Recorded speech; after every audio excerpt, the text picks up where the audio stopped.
Рождение увлекательное и ни с чем не сравнимое. События как у животных, так и у людей. Но некоторые роды идут не так, как ожидалось, так и в сегодняшней истории. Невероятные сцены произошли на австралийском ранчо крупного рогатого скота в мае прошлого года. Дэвид и Джули Ингрэм были опытными владельцами ранчо, обосновавшимися в своем районе Бананг-Ист-Гипсленд. Ферма была очень успешной и являлась неотъемлемой частью района. Они прекрасно разбирались в скотоводстве, и соседним фермам повезло, что вокруг были такие опытные люди. Супруги в основном помогали с рождением нового скота. Их часто призывали помочь с родами других животных в Ист-Гипсленде. Год прошел очень хорошо с успешными родами по всему региону. Дэвиду и Джули особенно повезло, что они уже успешно родили 8 телят на собственной ферме. Когда Дэвид узнал, что еще одна породистая герефордская корова беременна, он был в восторге. Дэвид и Джули начали типичные приготовления к беременной корове. Они внимательно следили за ней, уделяя особое внимание ее самочувствию и здоровью. Вначале весь скот жил вместе в главном коровнике фермы, где жило несколько поколений коров.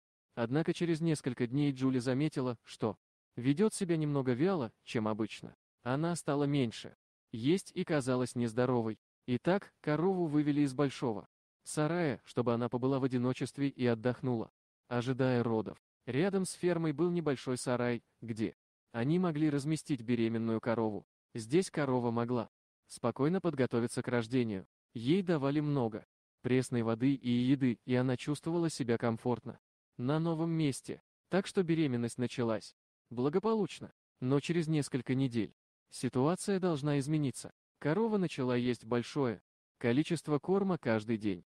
Она также значительно выросла с тех пор, как переехала в меньшую конюшню. Если бы пара была новичком в сельском хозяйстве, они могли бы запаниковать из-за быстрых изменений в их корове. К счастью, Дэвид и Джулия были очень опытны и сразу заподозрили, что может быть причиной ее необычного аппетита и увеличения веса. Учитывая ее рост и характер, Джули начала подозревать, что беременна двойней. Коровы нередко рожают близнецов, однако это также не очень распространено. Вероятность такого события составляет около 2%, но этот факт был далеко не необычным в этом рождении. То, что последовало дальше, не оставило равнодушными опытных фермеров. Но сначала они ничего не подозревали обо всем этом и занимались своими делами. Супруги были убеждены, что благодаря многолетнему опыту они способны справиться с этой задачей и уверенно сопровождать корову до самого рождения. Прошло время, а живот коровы продолжал расти. Наконец, пришло время родов. Дэвид и Джули внимательно наблюдали за коровой. Дэвид счел разумным начать искать признаки ранних родов на месяц раньше, потому что, если у коровы будут близнецы, велика вероятность того, что роды произойдут раньше. Близнецы часто рождаются на несколько недель раньше, вскоре после того, как Дэвид и Джули начали так внимательно наблюдать за коровами. Они увидели признаки того, что начались роды. Соседи, жившие за несколько ферм, смогли услышать события той роковой австралийской ночи. Роды были долгими и тяжелыми. Через некоторое время первый теленок был готов увидеть свет.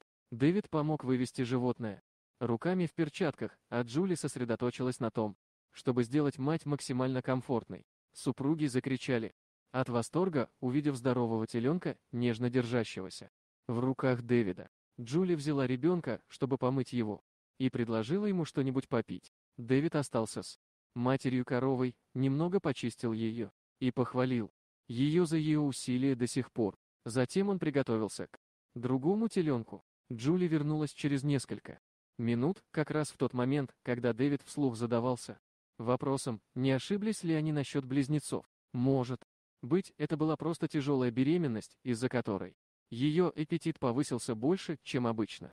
Джули села рядом с Дэвидом, чтобы помочь ему с его рассуждениями, когда их прервал крик коровы. Как раз когда они думали, что их работа сделана, еще один ребенок, казалось, был готов войти в мир. Дэвид почувствовал, как слезы наворачиваются на его глаза, а Джули слегка рассмеялась над его сентиментальностью. Дэвид и Джули быстро вернулись на свои места. Дэвид сзади и Джули у коровьей головы.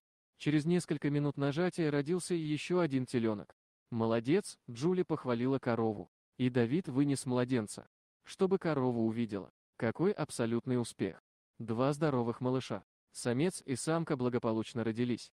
В ту ночь. И мать выглядела так, будто полностью выздоравливала. Дэвид и Джули снова сели на траву, каждый держал по ребенку.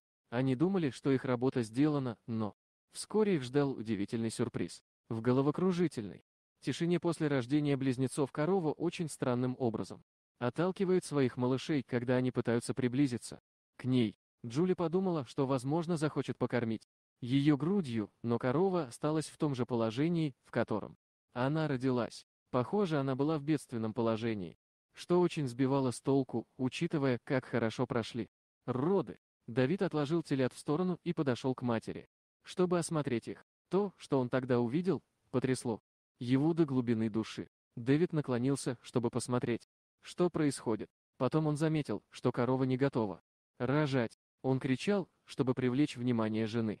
Потом они приступили к работе. Мужчина быстро надел новые перчатки, а корова плакала и скулила от боли. Джули тоже подошла, чтобы поддержать и утешить корову. Совершенно потрясенные, пара устроила своей корове третье рождение. Дэвид и Джули обрадовались. У них тройняшки. Дэвид не мог не кричать тройняшки и предупредил всех соседей. Но на этом история не заканчивается. Удивительно, но корова еще не закончила рожать. Сквозь слезы эйфории и восклицания радости Дэвид и Джули помогли родить 4-го ребенка. Вероятность того, что корова родит тройню, составляет примерно 1 из 10 тысяч. Шансы родить четверню снова были значительно ниже. Дэвид и Джули с большим облегчением увидели, что их корова наконец-то погрузилась в мирный сон. После рождения 4-го ребенка мать должна полностью выздороветь. И за одну ночь фермерская семья выросла на 4 человек. Спасибо за просмотр, подписывайтесь на канал, где вы найдете еще много интересного. А также ставьте лайки и пишите комментарии, что думаете по поводу этой истории. Дорогие друзья, если вам понравилось видео, поставьте лайк, а также подписывайтесь на канал, где найдете еще много интересного.